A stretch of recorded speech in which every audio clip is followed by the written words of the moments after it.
Bu narsani bilganimdan keyin hayotim o'zgarishni boshladi. Umuman, hattoki qishda gripp ham bo'lmay qo'ydim. Bu sekretni sizga ham ochmoqchiman. Juda ham ko'pchilik buni sizga aytmaydi. Nima uchun? Siz sog'lom bo'lib ketadigan bo'lsangiz, ularga minus. Men esa sizlarga sog'lik tilagan holatda shu bepul tavsiyani sizga beraman. Uy sharoitida qiling.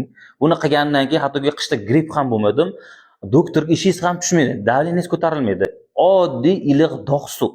Ertalabda turganingizda qaynoq suvni 60 gradus, 40 gradus atrofida nima qilasiz? 2 stakan suvni 1 soatda ichib tugatasiz. Bu ichagingizni tozalaydi, jigaringizni tozalaydi, davleniyani norma holatiga keltiradi va undan tashqari miyaga kislorod boradi, ovqat hazm qilishlariga yaxshi. Obeddan ovqat yesangiz turib qoladi, ularga ham zo'r, o't qopingizni ochadi. O'rtoqlar, oddiy suv, oddiy 2 stakan suv qanaqangi narsalarni amalga oshirishini ko'ryapsizmi?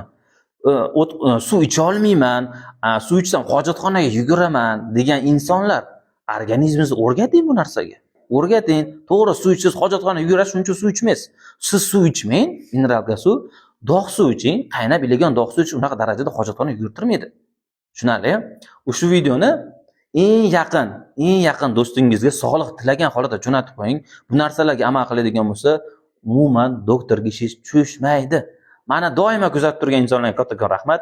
Podpisatsiya bosing. Eng zo'r ma'lumotlar hali oldinda. Like yozib, kommentariyada yozing.